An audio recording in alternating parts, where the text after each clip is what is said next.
আসসালামু আলাইকুম। এটিএন বাংলা সংবাদে সবাইকে স্বাগত জানাচ্ছি। আমি বর্ষা ইসলাম।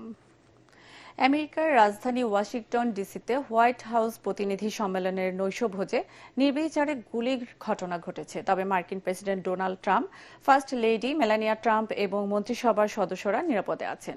স্থানীয় সময় শনিবার রাতে অনুষ্ঠান চলাকালে ওয়াশিংটন হিলটন হোটেলে হঠাৎ করেই প্রচণ্ড গুলির শব্দ পাওয়া যায়। সিক্রেট সার্ভিস এজেন্টরা দ্রুত ট্রাম্পকে সেখান থেকে সরিয়ে নেন। তবে নিরাপত্তা বাহিনীর এক সদস্য গুলিবিদ্ধ হয়েছে। পরে সংবাদ সম্মেলন ট্রাম্পে বলেন, সন্দেহভাজন হামলাকারীদের আটক করা হয়েছে। তাকে মানসিক বিকারগ্রস্ত বলে আখ্যায়িত করেছেন তিনি। তাছাড়া আহত নিরাপত্তা কর্মী হাসপাতালে চিকিৎসা নিলেও শঙ্কামুক্ত বলে জানিয়েছে ট্রাম্প।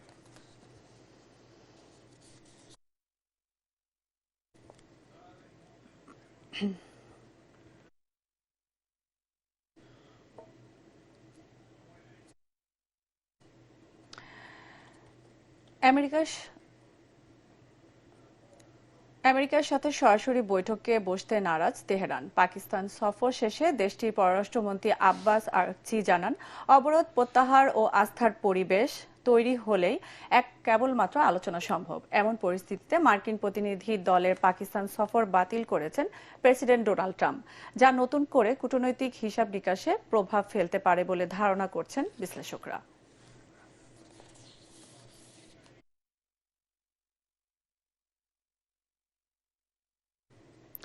দর্শক, রাজধানীর ফিলিং স্টেশনগুলো ঘুরে দেখছেন সহকর্মী সাজ্জাদ জাহান। যুক্ত হচ্ছি তার সাথে। দূরপাল্লার যানবাহনের ভাড়া বৃদ্ধি সম্পর্কে কি জানতে পেরেছেন আমাদের জানান।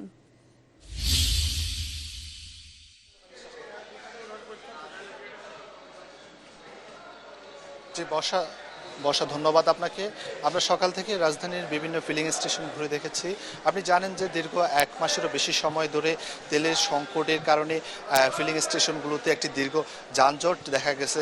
দীর্ঘ সারিতে অপেক্ষা করে গ্রাহকরা তেল সরবরাহ করেছেন। এই সংকট যখন চলছিল তখনই সরকার তেলের দাম বৃদ্ধি করলো। তেলের দাম বৃদ্ধির প্রভাব কিন্তু আমরা দেখতে পাই যে এই মুহূর্তে রয়েছে গাবতলী বাস টার্মিনালে। এখানে দূরপাল্লার গাড়িগুলোতে তেলের দাম বৃদ্ধির ফলে 11 পয়সা করে ভাড়া বৃদ্ধি করেছে প্রতি কিলোমিটার প্রতি। যার প্রভাব কিন্তু আমরা এখানে দেখতে পাচ্ছি যে টিকিট প্রতি কিছু কিছু পরিবহন দেখা গেছে 20 থেকে 50 টাকা পর্যন্ত ভাড়া বৃদ্ধি করেছে।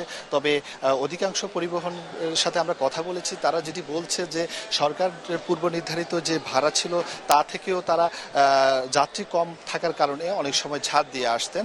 সেই ক্ষেত্রে তারা যাত্রী পাওয়ার প্রেক্ষিতে সেই ছাড় এখনো বিরাজ রেখেছে। তারা কিছু কিছু ক্ষেত্রে ছাড় দিয়ে আসতেছে।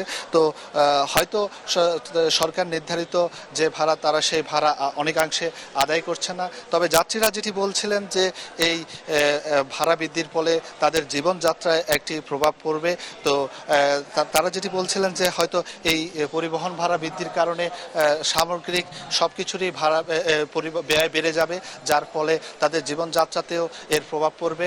তবে সরকার ভাড়া বৃদ্ধি করলেও পরবর্তীতে যাতে তেলের দাম কমার সাথে সাথে তা যেন সমন্বয় করে, এমন একটি দাবি ছিল যাত্রীদের।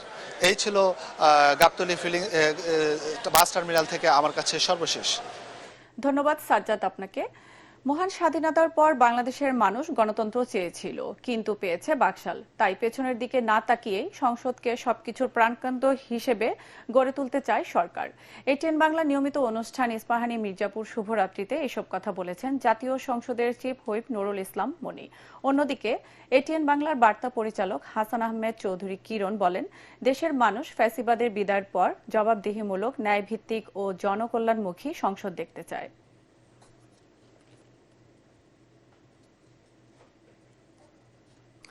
সাভার ও আশুলিয়ার শিল্পাঞ্চলে পোশাক কারখানাগুলোতে তীব্র লোডশেডিংয়ে উৎপাদন সক্ষমতা উল্লেখযোগ্য হারে কমেছে বলে জানিয়েছেন সংশ্লিষ্টরা।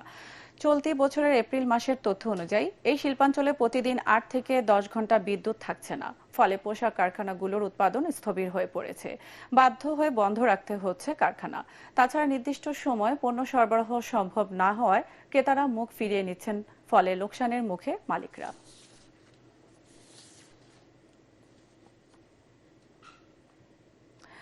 এবার খেলার খবর। গেটাফেকে 2-0 গোলে হারিয়ে লা লিগায় টানা দ্বিতীয় শিরোপা জয়ের আরও কাছে পৌঁছে গেল বার্সেলোনা। গেতাফের মাঠে ৬ মৌসুমে প্রথম জয় পেল কাতালানরা। প্রথমার্ধের খেলার শেষ মুহূর্তে ফার্মিন লোপেজ বার্সেলোনাকে এগিয়ে দেন। এরপর খেলার ৭৪ মিনিটে বদলি খেলোয়াড় মার্কস রাশফোর্ড কাউন্টার অ্যাটাক থেকে ব্যবধান দ্বিগুণ করেন। এই জয়ে লিগের ৫ ম্যাচ হাতে রেখে দ্বিতীয় স্থানে থাকা রিয়াল মাদ্রিদের সঙ্গে ১১ পয়েন্টের ব্যবধান বাড়ালো বার্সা। আগামী ১০ মে নো ক্যাম্পে এল ক্লাসিকো হতে পারে শিরোপা নির্ধারক। দর্শক, পরবর্তী সংবাদ দেখার আমন্ত্রণ জানিয়ে এখনকার মতো শেষ করছি। এটিএন বাংলার সংবাদ ইউটিউবে দেখতে ব্রাউজ করুন youtube/ATN বাংলা নিউজ। ধন্যবাদ সবাইকে।